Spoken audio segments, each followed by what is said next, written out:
नमस्कार. चला, आज एका जबरदस्त प्राचीन कथेबद्दल बोलूया. ही फक्त एक पौराणिक कथा नाहीये, तर तर्क आणि बुद्धीचा एक उत्तम नमुना आहे. ही कथा आपल्याला दाखवते की कसं फक्त निरीक्षण आणि तार्किक विचार वापरून मोठ्यातल्या मोठ्या संकटावर मात करता येते. तर मग सुरू करूया या गूढ भविष्यवाणीचा आणि त्यामागच्या तर्काचा प्रवास. तर ही होती ती गूढ आणि भीतीदायक भविष्यवाणी जी एका ब्राह्मणाला एका आत्म्याने दिली होती. विचार करा, असं काही ऐकल्यावर कोणाचंही धाबं दणाणेल नाही का? हाच प्रश्न त्या ब्राह्मणाच्या मनात घोळत होता. एका बाजूला स्वतःचा जीव आणि दुसऱ्या बाजूला पत्नीचा. यातून मार्ग कसा काढायचा? या चक्रव्यूहातून तो बाहेर कसा पडतो हे पाहणं खरंच खूप रंजक ठरणार आहे. तर कथेची सुरुवात होते एका भयानक भविष्यवाणीने.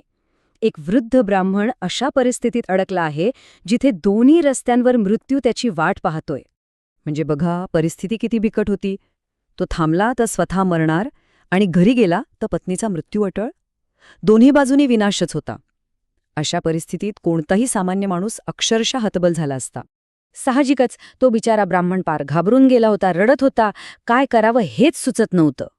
आणि तेव्हा त्याला आठवण झाली बनारसच्या ज्ञानी मंत्र्याची, सेनकाची.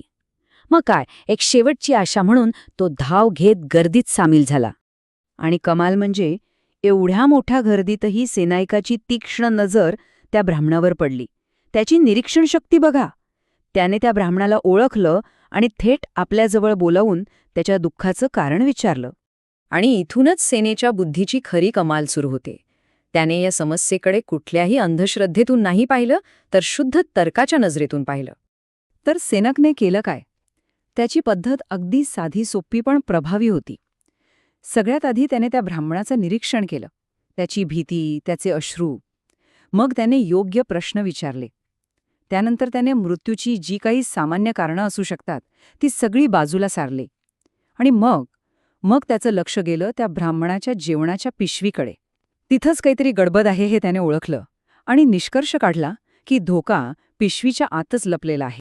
ह्यालाच मूळ कथेत समयोचित ज्ञान असं म्हटलंय. म्हणजे काय, तर परिस्थिती ओळखून योग्य निर्णय घेण्याची क्षमता.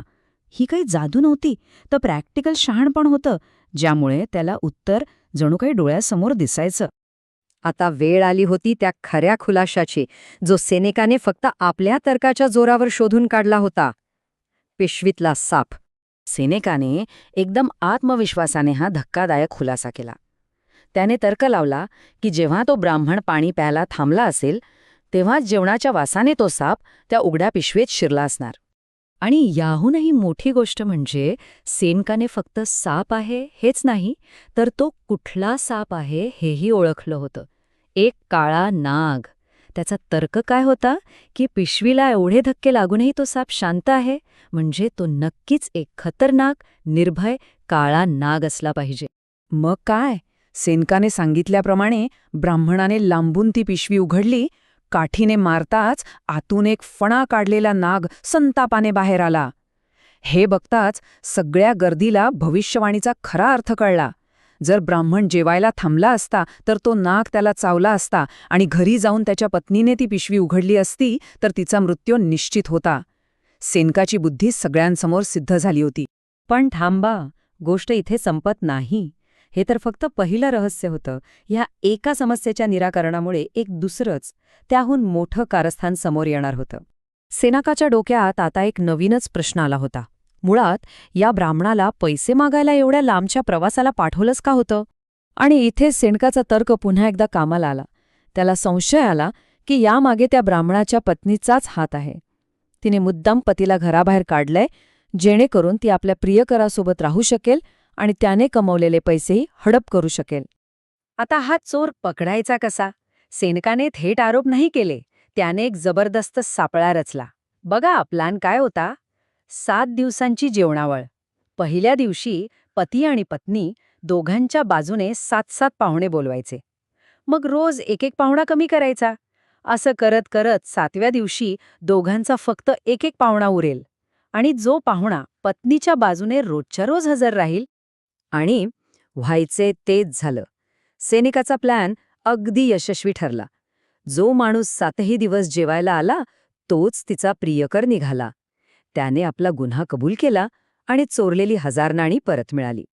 तर मग या संपूर्ण कथेतून आपल्याला नक्की काय शिकायला मिळतं? याच्या मागे एक खूप मोठा आणि महत्त्वाचा संदेश आहे. कथेच्या शेवटी म्हटल्याप्रमाणे ज्ञान हेच सर्वश्रेष्ठ आहे. ज्याच्याकडे ज्ञान आहे, सद्गुण, भाग्य आणि नीतिमत्ता नेहमीच त्याच्यासोबत असतात. म्हणजेच यातून आपण काय शिकलो? की तर्क आणि बुद्धीच्या जोरावर मोठ्यात मोठ्या समस्या सुटू शकतात. काळजीपूर्वक निरीक्षण केलं तर सत्य समोर येतच. कधीकधी आपण ज्या गोष्टी गृहीत धरतो त्या खऱ्या धोक्यापेक्षा जास्त धोकादायक असतात. आणि खरं ज्ञान म्हणजे काय? तर फक्त वरवरची समस्या सोडवणं नाही, तर त्या समस्येच्या मुळाशी जाणं. आणि जाता जाता एक विचार. आपल्या रोजच्या आयुष्यात आपण किती वेळा गोष्टी गृहीत धरून चालतो आणि किती वेळा खराच थांबून त्यांचे निरीक्षण करतो? ही प्राचीन कथा आपल्याला हेच तर शिकवते की कधीकधी डोळे उघडे ठेवून नीट पाहणं हे कोणत्याही पूर्वग्रहापेक्षा, कोणत्याही गृहीतकांपेक्षा कितीतरी पटीने जास्त महत्वाचं असतं. खरंच विचार करण्यासारखी गोष्ट आहे ही.